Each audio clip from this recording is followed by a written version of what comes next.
My aggregate for UHS was 91.4455. अगर आपका एक MCQ रॉन्ग होता है, आप उसको कैसे लेते हो, आप उस पर ही परेशान हो जाते हो, हिम्मत हार जाते हो। हमारे जहन में एक ये बात बिठाई जाती है कि MD-CAT जो है ना वो बहुत ही ज्यादा मुश्किल चीज है। डर को हटाना है कि मुझसे नहीं होगा।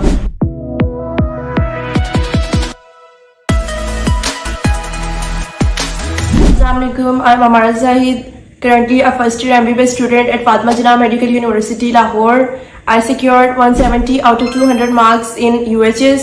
My aggregate for UHS was 91.4455. I did my FSC from Punjab group of colleges and secured 1074 marks. I did my matriculation from a district public school and secured 1088 marks. If you are a medical aspirant or a repeater and you want to ace the NMD-CAT, then this video is for you. Before starting the subject-wise guidelines, I want to share a few tips with you guys. Firstly, MD-CAT is all about the self-confidence, your belief in yourself, how positively you take the things. अगर आपका एक MCQ wrong होता है, आप उसको कैसे लेते हो, आप उस पर ही परेशान हो जाते हो, हिम्मत हार जाते हो, कॉन्फिडेंस लूज कर देते हो, या फिर आप उसको एक चैलेंज के तौर पे लेते हो कि ये MCQ जो है वो मैं अब दोबारा गलत नहीं करूंगी। Do not ever repeat the mistake. MD-CAT में सारी चीज यही मैटर करती है कि आप कितना पॉजिटिव सोचते हो, क्योंकि देखिए अल्लाह ताला ने भी ये फरमाया कि तुम जैसा गुमान करोगे वैसा ही होगा। तो अगर आप अच्छा सोचेंगे, पॉजिटिव सोचेंगे, तो इंशाल्लाह अच्छा ही पेपर होगा। क्या आप भी MD-CAT में MCQs गलत होने की वजह से परेशान हैं जी? तो आप लोगों के लिए मैं एक बड़ी ही बेहतरीन एप्लीकेशन लेकर आया हूं जी, जिसका नाम है जी मकसद एप्लीकेशन। इस एप्लीकेशन को आप लोगों ने जी डिस्क्रिप्शन में लिंक होगा जी, वहां जाके डाउनलोड करें। इसमें आपको MD-CAT के बेतहाशा MCQs मिलेंगे, टॉपिक वाइज टेस्ट और क्विजेस मिलेंगे, आपको MCQs के जो है वो विद एक्सप्लेनेशन जो है वो आंसर्स मिलेंगे, और आप लोगों की जो है वो लाइव लेक्चर्स के साथ साथ आपको नोट्स भी प्रोवाइड किए जाएंगे। तो अगर आप लोगों को ये एप्लीकेशन पसंद आए तो आप लोग इनका जो MD-CAT का बंडल है वो मेरा कोड हमजा अशरफ यूज करके बाय कर सकते हैं, ताकि आप लोगों के जितने भी MD-CAT और FSC रिलेटेड जो प्रॉब्लम्स हैं वो सॉल्व हो सकें। डॉक्टर हमजा अशरफ है। दूसरी बात ये कि हमारे जहन में एक ये बात बिठाई जाती है कि MD-CAT जो है ना वो बहुत ही ज्यादा मुश्किल चीज है, ये कोई ऐसी चीज है जो हमसे नहीं होगी, हमें एकेडमीज बहुत ज्यादा डराती है। आपने पहले से नहीं सोच लेना कि ये तो बहुत ही ज्यादा मुश्किल चीज है, ये तो कोई रॉकेट साइंस है, ये मेरे से नहीं होगी। आपने ये सोचना है कि आपके सीनियर्स थे, उन्होंने भी दिया, आपके इर्द गिर्द जो लोग थे जो अभी MBBS कर रहे हैं उन्होंने भी ये दिया। वो मुश्किल रास्ता है लेकिन वो इससे गुजरे, इस रास्ते से, तो ये जो है ये इम्पॉसिबल नहीं। डर को हटाना है कि मुझसे नहीं होगा। अगर आप ये डर जहन में रहेगा और उसके साथ आप तैयारी करोगे ना, तो थोड़ी थोड़ी देर के बाद MCQ थोड़ा सा गलत हुआ है तो आपने कहते ना ये तो मेरे से नहीं होने वाला। तो आपने ये थिंकिंग नहीं लेके चलना, पॉजिटिव एटीट्यूड लेके चलना है। बिलीव मी, इसका बहुत ज्यादा रोल होता है। इतने बच्चे होते हैं लाखों की तादाद में और 1000 सीट्स होती हैं सिर्फ, तो जो एक्सक्लूडिंग फैक्टर है उसमें ये भी है। इसको हमारे थॉट जहन में आता है कि अगर पेपर मुश्किल आ गया तो क्या होगा। इसको आप इस तरह टैकल करें ना, ये सोचें कि जो बाकी बच्चे हैं उन्होंने भी मेरे साथ देना है, पेपर मुश्किल आएगा तो सबके लिए मुश्किल आएगा, हम सब एक ही कश्ती के मुसाफिर हैं। अगर मेरे लिए मुश्किल है तो फिर सबके लिए मुश्किल है। इस तरह सोच के चलें तो जो आपको आता होता है वो आप गलत नहीं करते। जब मैं अपना MD-CAT का पेपर दे के आई थी तो तब मेरे ये रिव्यूज थे कि जो भी MCQs आए हुए थे वो टॉपिक में से आए हुए थे। इन द एंड आपने टॉपिक में से ही आपको MCQs आना होता है।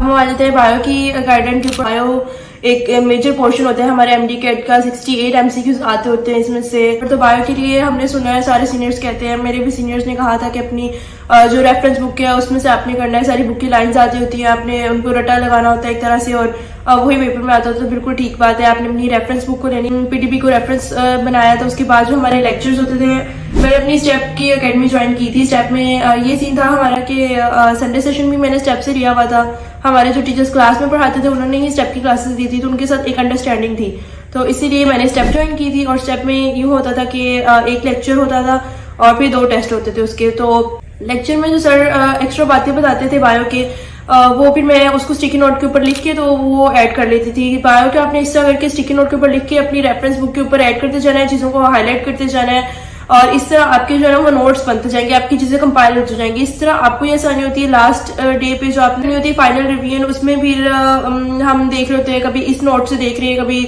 बुक से देख रहे हैं, कभी फेडरल से पढ़ रहे होते हैं, तो वो हमारे लिए चीजें इतनी ज्यादा हेक्टिक हो जाती हैं। ये नोट्स एंड पे हमारे ही बनते जाते हैं और ये हमारे लिए बेहतर होता है। तो नोट्स आपने अपने खुद बनाने होते हैं, क्योंकि एंड पे अकेडमीज ने आपको कोई हेल्प नहीं करानी होती, हमने खुद ही रिवीजन करनी होती है, तो हमारे नोट्स जो है वो बनते जाते हैं।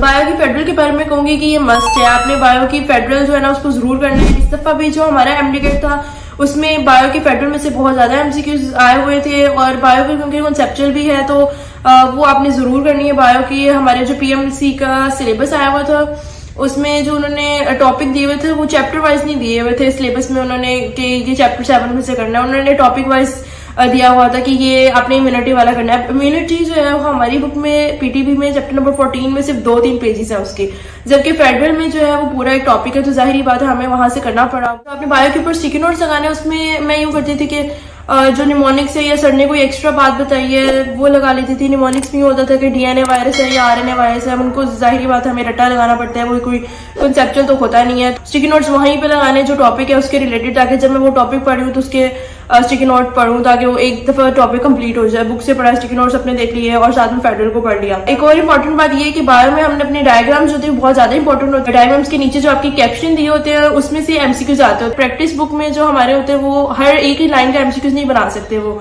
तो इन द एंड जो है ना आपने खुद ही प्रैक्टिस करनी होती है। तो ये स्ट्रेटेजी मुझे बहुत हेल्पफुल रही थी। हार्ड वर्क की जगह हमें ज्यादा स्मार्ट वर्क करना है। स्मार्ट वर्क कैसे? स्मार्ट वर्क ये कि हमें पता है कि हमारा पेपर है वो एमसीक्यूज बेस्ड होगा। अब जाहिर बात हम उसको लॉन्ग क्वेश्चन या शॉर्ट क्वेश्चन के बेस पे नहीं करेंगे, एमसीक्यूज के लिहाज से हम उसको देखेंगे।